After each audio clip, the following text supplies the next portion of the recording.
Sure, I can explain how to mine. We'll go over here. So what we're doing is you come down to an area, it really doesn't matter where, and you hit your tab key, you run what's called a scan, and that's what this is. There's two types of main scanning. There's one where you can see I hold down the left mouse button whenever it works. That's a short ping. You hold down the mouse button and let go all the way up, and this does a wide area ping, right? Across the whole area. And that'll bring up these big boxes to give you a general location of where something is. When you get close to that location, you do what's called a short ping, and that means, watch, I'll just let it go up a little bit, and I'll tap it again, and that'll give you a more precise position on which rock is mineable. Because not all rocks are mineable. So what I do then is I approach the rock to see the context of what's in it. Oh, man. Try not to, you know, ram it, if you can help it. And then we'll hover over it. Once we get stabilized here, we'll see what's all in the rock. Okay, so that's got a good amount of Bexelite in it, as you can see. 6.17 to 6. Yeah, that's pretty good. Okay, so we're going to hit this one for sure.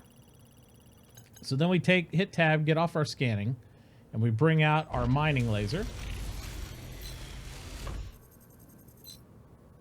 And we're going to try to cherry pick this. The thing we want is that Bexelite. And this is really kind of a crappy way to show you because it's so whited out because it's bright. So we'll chill right here and show you real quick. So right here, you'll see on the screen, there's two main graphs you got to look at. You got to watch this one and this one. Okay? In those two main graphs... Right here is the rock energy level, right, is the lower one. And the upper one is the laser throttle. Now, what the laser throttle is, that's controlled by your mouse wheel going up and down. That's right here, I'm at minimum, right, for the throttle. As I roll it up, you'll see I increase my throttle to whatever I want. What the goal is you're producing energy on that rock. And your distance to the rock along with your throttle matters how much power you're putting into that rock. And you can see the transfer graph up on this side over here. The main thing you got to watch for is this area, though, for throttle and adjustment. You'll see a green bar. I don't know if you can see it because it's hard. It's this real patch there. And then it's orange over here, and it's daytime, so it's hard to see. This green section is where you want to keep your energy level at. So you'll see as I get closer to this rock, and I crank on it a little bit. I'm going to have to get real close on this one, I think. I'll crank this thing up. Now you see it's starting to produce rock energy levels starting to increase. This might be a hard one for me to mine solo, but we'll see what happens. Different areas of the rock have different resistances, so sometimes you have to find a sweet spot and just let it go. Some people like to move it around. It's a whole technique thing. Okay, so the main thing is, and I might not be able to mine this one by myself, we'll see. Over here, on this half, you have what's called the fracture sensor. Let me turn this down.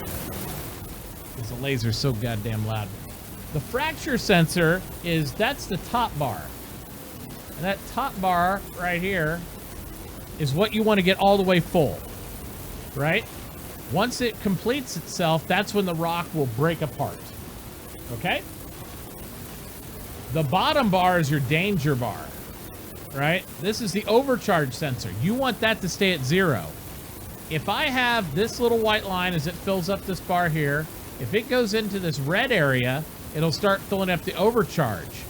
If you fracture this rock while there's any amount of overcharge, it will explode. And it will probably blow up your spaceship.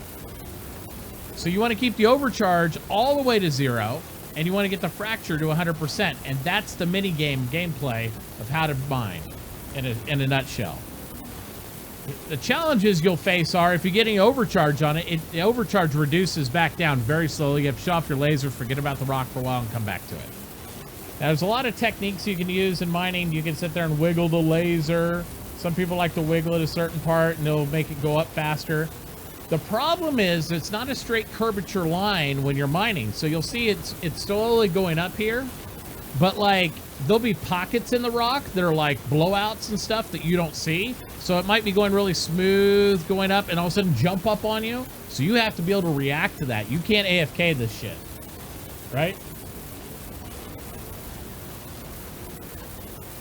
If you used a pick, you'd be here all day and you'd probably make like 50 cents.